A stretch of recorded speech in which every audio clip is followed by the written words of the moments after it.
Previamente a tocar código, quiero explicar un poquito lo que vamos a ver ahora, que se llama diccionarios. Es otro tipo de estructura de datos, como la que ya hemos visto, como la tupla, la lista, etcétera, etcétera, que nos va a permitir a nosotros poder trabajar con pares de valores. ¿Sí? Se le dice key-value, como ves ahí en pantalla, o clave-valor. Eso quiere decir que por cada tipo de clave va a haber un valor. O sea que yo tengo que agregar una clave y tengo que agregar un valor a ese tipo de estructura de datos. ¿Sí? A ver, mostrámelo un poquito mejor esto. Bueno, nosotros declaramos esa estructura de datos y fíjate que tenemos que guardar ese par de valores, ¿sí? Clave-valor. Y de esa forma vamos a trabajar con el diccionario. Nos va a ser útil para muchísimas cosas. Es un poco complejo verlo al principio, eso es verdad.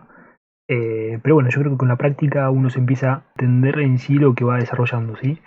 Busqué, digamos, dos ejemplos. Uno relacionado a la parte de bioinformática y después otro a nivel comparativo con lo que ya hemos visto. Bueno, esta parte a nivel de bioinformática voy a tratarla ahora en código, luego todo esto de una forma un poquito más sucinta para que se entienda lo que estamos haciendo. Fíjate que en este ejemplo se trata el diccionario en base, por ejemplo, a Rubisco. Acordate que el Rubisco es un tipo de catalizador específico para organismos autótrofos, ¿sí? En la parte de fijación de dióxido de carbono, específicamente en la parte de las plantas, específicamente en los procesos de las plantas. Y en este caso estamos declarando lo que es un diccionario y guardando ese par de valores, ¿sí? Clave y valor. ¿Cuál sería la clave? Bueno, el nombre. ¿Y el valor cuál sería? Rubisco. ¿Sí? ¿Cuál sería la clave acá? Secuencia. Y el valor, toda esta. Citosina, guanina, adenina, citosina, timina, timina, etcétera, etcétera. Y si nosotros queremos visualizar un valor, ¿sí? De este diccionario, tenemos que pasarle lo que es la llave. En este caso, fíjate que llamando al diccionario, entre lo que son corchetes, le pasamos lo que es la llave y obtenemos específicamente la salida de la consola lo que es el valor, Rubisco. ¿Se entiende?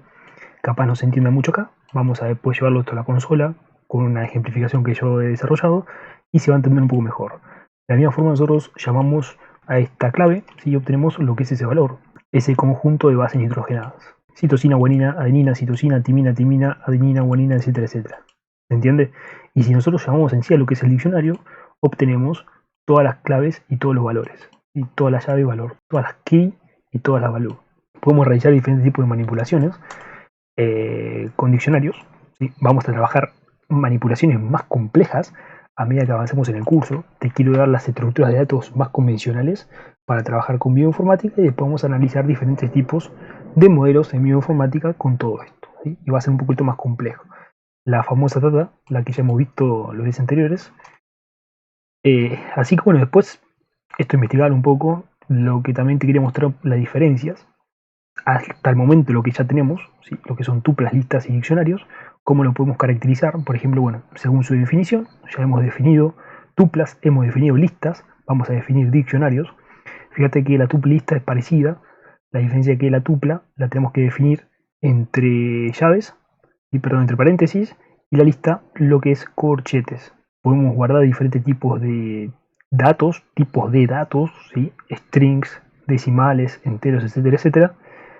Y después para poder acceder a cada uno de ellos es de la misma forma. ¿Sí? Entre corchetes le pasamos lo que es su índice y obtenemos, por ejemplo, su valor. Texto, en este caso 20, lo mismo acá, ¿sí? Texto 20. La diferencia entre tuple y lista, fíjate que no podemos modificar valores, pasándole en sí lo que es el índice. ¿Sí? Es un poco más complejo en tuplas. Pero claro, eso nos va a dar una forma de nosotros normalizar o securizar, ¿sí? Securizar, digamos, la información trabajando con tuplas. También lo vamos a ver más adelante. Ahora, el nuevo paradigma sería trabajar con este tipo de estructura de datos, diccionarios. ¿Sí? Ya no tenemos solamente un índice y un elemento, sino que tenemos un par de valor, ¿sí? Key value. Y de esa forma, trabajando con ese key value, podemos acceder a diferentes tipos de elementos a través de su key. Lo vamos a ver en la práctica.